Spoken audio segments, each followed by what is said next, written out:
बच्चों आज हम जो क्वेश्चन करने वाले हैं वो राउल्ट का नियम। कौन सा नियम? राउल्ट का नियम। Class 12th chemistry second chapter विलियन के अंतर्गत यह क्वेश्चन आता है कि राउल्ट का नियम क्या है। हम लिखेंगे कि राउल्ट का नियम के फ्रांसीसी रसायन शास्त्री की राउल्ट द्वारा 1881 में दिया गया था।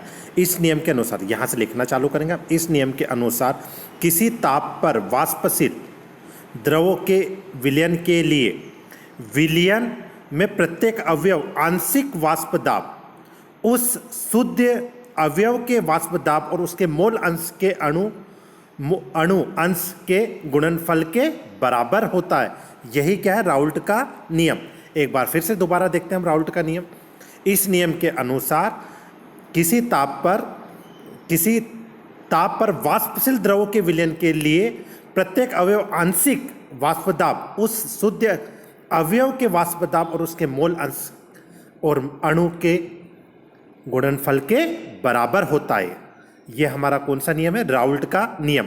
अब हमारा इसी के अंतर्गत अगला क्वेश्चन आता है, आदर्श विलयन और अनादर्श विलयन में अंतर लिखिए। आइए देखते हैं। आइए पहला अंतर देखते हैं। आदर्श विलयन क्वेश्चन आएगा हमें, आदर्श विलयन और अनादर्श विलयन में अंतर लिखिए। आप सभी बच्चे इसका स्क्रीनशॉट लेकर अपनी कॉपी में नोट कर लीजिए, क्योंकि कक्षा 12th में 4 से 5 बार यह क्वेश्चन आ चुका है कि आदर्श विलयन और अनादर्श विलयन में अंतर लिखिए। इसके पहले हमने ये पढ़ा था कि राउल्ट का नियम। देखो ये इसलिए पढ़ा था क्योंकि आदर्श विलयन जो होते हैं वो आदर्श विलयन वान टॉप समीकरण का पालन करते हैं। किसका पालन करते हैं? वान टॉप समीकरण का पालन। अनादर्श विलयन वान टॉप समीकरण का पालन नहीं करते। सेकंड जो पॉइंट है हमारा, आदर्श विलयन राउल्ट के नियम। आदर्श विलयन सभी ताप और सभी सांद्रताओं पर राउल्ट के नियम का पालन करती है। इसी के लिए हमने इसके पहले राउल्ट के नियम को पढ़ा था। क्या कह रहा है? आदर्श विलयन सभी ताप और सभी सांद्रता पर राउल्ट के नियम का पालन करते हैं। हम इसमें अनादर्श विलयन में क्या लिखेंगे?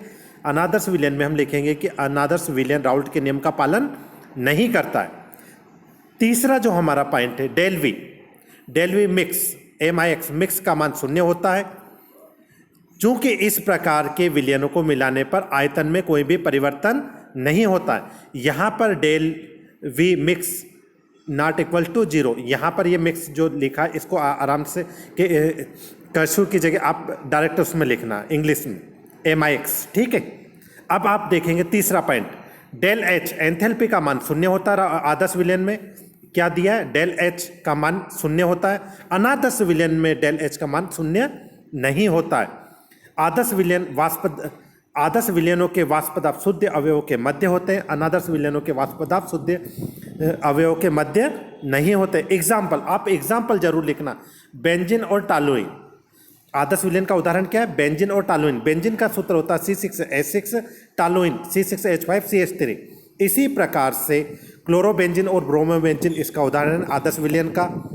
ये एक और उदाहरण है। इसी प्रकार से जल और मेंथेनॉल इसका उदाहरण है। जल और एंथेनॉल इसका उदाहरण है। कार्बन टेट्राक्लोराइड और टॉलुइन क्लोरोफॉर्म, ये सभी आदर्श और अनादर्श विलयन के उदाहरण हैं। मैं आशा करता हूं कि सभी बच्चों को आदर्श और अनादर्श विलयन आसानी से समझ में आ गया होगा। सभी अपनी कॉपी में इसे नोट कर लिए और आप जितनी जल्दी हो सके इसे याद करने का प्रयत्न करें, क्योंकि जो हमारी 12th बोर्ड है इसके अंदर हम जितने अच्छे नंबर लाएंगे उतने हमें आगे जाके काम में आएगा। आज के लिए इतना ही। Thank you.